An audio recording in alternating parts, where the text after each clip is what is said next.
Hello there. How are you? I'm glad that I asked. Let's make sure that this part of your day is as good as it can be. I'm really glad that you came. Today, we're going to be reading, and I found this beautiful book from my childhood. Let me show you. It's called Aesop's Fables. I'm sure you must have heard of them. We all know the story of the tortoise and the hare. Now this, I came across not too long ago, and I completely forgot about its golden pages, which just shimmer in the light. I don't know, can you see? Yeah, yeah, quite eye-catching. So, there are so many stories. I don't know which one we should begin with. Are there any that you want to read? You only know the hare and the tortoise, don't you? It's fine, you don't need to pretend. So, what looks interesting? There are so many. I think we should read The Conceited Owl. Oh, most definitely. It sounds quite interesting. So, let's flip it. Ooh, we've went too far. It's page 416. There we go. With a beautifully illustrated painting of an eagle. I wonder what this one's about. Obviously a conceited owl. Let's begin. So, a young owl, having accidentally seen himself in a crystal fountain, conceived the highest opinion of his personal perfections.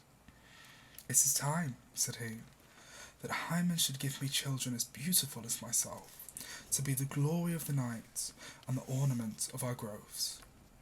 What a pity would it be if the race of the most accomplished of birds should be extinct for my want of a mate. Happy the female is destined to spend her life with me." Full of these self-approving thoughts, he entreated the crow to propose a match between him and the royal daughter of the eagle. Sorry, let me just take another sip of water. It's quite warm in here, isn't it? Let's continue.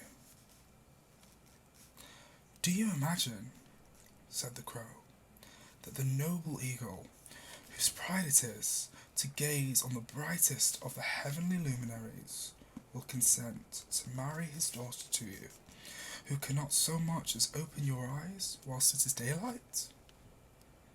But the conceited owl was deaf to all that his friend could urge, who, after much persuasion, was at length prevailed upon to undertake the commission. His proposal was received in the manner that might be expected. The King of Burns laughed him to scorn. However, being a monarch of some humour, he ordered him to acquaint the owl that if he would meet him the next morning at sunrise, in the middle of the sky, he would consent to give him his daughter in marriage. Ooh, it's quite interesting. The presumptuous owl undertook to perform that condition, but, being dazzled with the sun, his head grew giddy. He fell from his height upon a rock, from whence, being pursued by a flight of birds, he was glad at last to make his escape into the hollow of an old oak, where he passed the remainder of his days in that obscurity for which nature designed him. That's the end of the story. The moral of which is, schemes of ambition without proper talent always end in disgrace. I think we can both agree that that's right. I can think of many times where I failed to plan and things didn't quite turn out as I expected. Or maybe they did turn out as I expected, but I just didn't want to believe it. Flicking through, there are just so many stories. I feel this one seems interesting. It has a picture, so I'm quite enchanted. It's called The Horse and the Lion. A lion who had got old and infirm saw a fine plump nag and longed for a bit of him. Knowing that the animal would prove too fleet for him in the chase, he had recourse to artifice. He gave out to all the beasts that, having spent many years in studying physique, he was now prepared to heal any malady or distemper with which they might be afflicted. He hoped by that means to get admittance among them, and so find a chance of satisfying his appetite. The horse, who had doubts of the lion's honesty, came up limping, pretending that he had run a thorn into one of his hind feet, which gave him great pain. The lion asked that the fault might be shown to him, and pored over it with mock earnest air. The horse, slyly looking around, saw that he was preparing to spring, and vigorously sending out both his heels at once, gave the lion such a kick in the face that it laid him stunned and sprawling on the ground. Then, laughing at the success of his trick, he trotted merrily away. I quite like that one. The moral of that was overcraftiness defeats itself, which is very true. Should we read more? I'm quite enjoying this. I think a little bit more water definitely helps. That we should read a few more.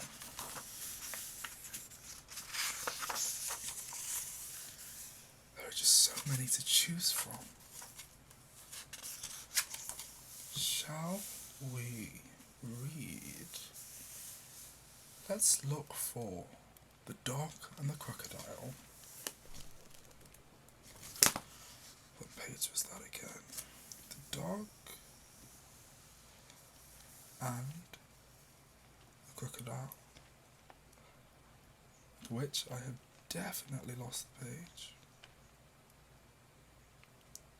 146.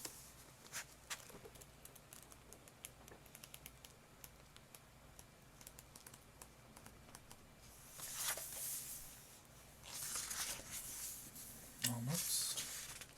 Ooh. Another picture. Another fun story. So, The Dog and the Crocodile.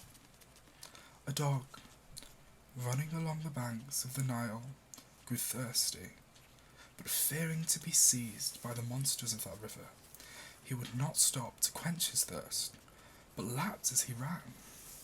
A crocodile, raising his head above the surface of the water, asked him why he was in such a hurry. "I have often wished to meet you," added he, "and feel sure I should like you immensely, so why not stay and chat a while?" "You do me great honour," replied the dog, "but I am afraid that the pleasure would be all on your side, and, to tell you the truth, it is to avoid such companions as you that I am in such haste." That was quite cheeky of the dog, wasn't it? The moral of that story is that we can never be too carefully guarded against a connection with persons of bad character. This one certainly brings up memories.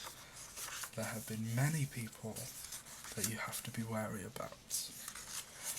And I think we all struggle to see which one we should and which one we shouldn't. So this one is called The Beggar and His Dog. So, a beggar and his dog sat at the gate of a noble courtier and were preparing to make a meal on a bowl of fragments that had been brought out by the kitchen maid.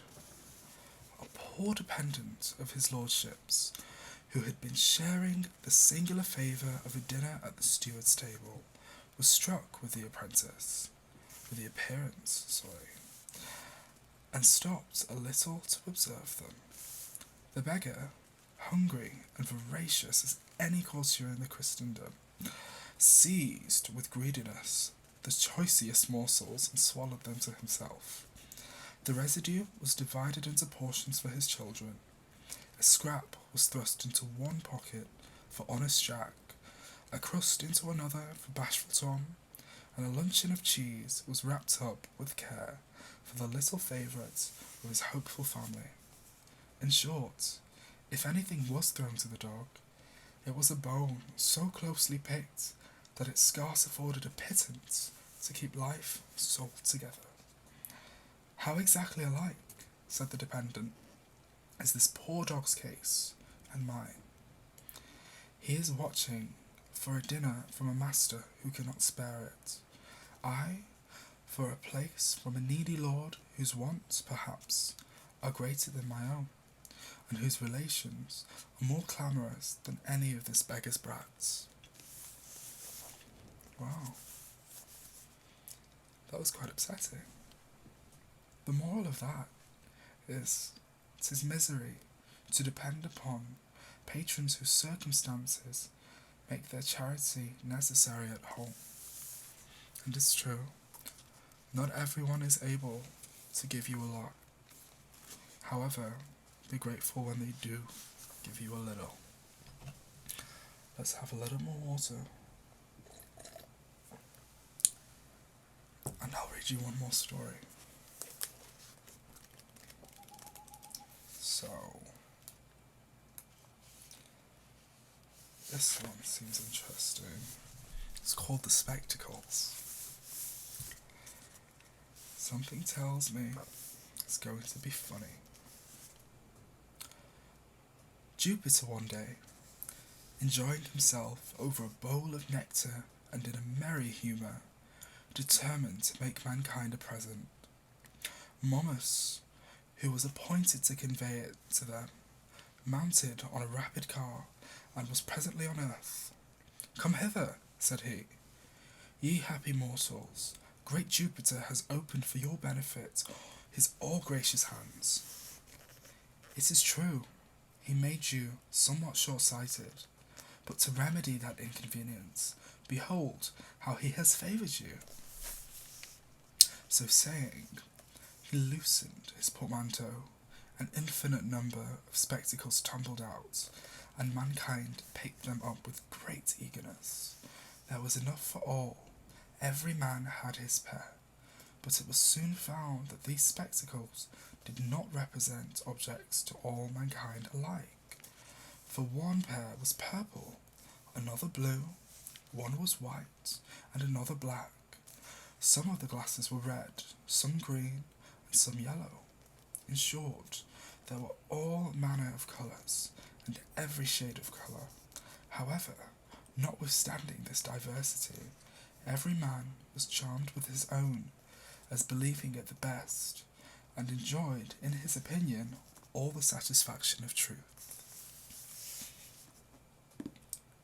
The moral is, our opinions of things are altogether as various as though we saw them through a different medium. Our attachments to these opinions, as fixed and firm, are as though all saw them through the medium of truth. I definitely think that's true, and that's a good way to end things. I hope you enjoyed the story. It seems almost like you're drifting off. Shall we do this again sometime? I hope you'll come back soon. Thanks for reading with me.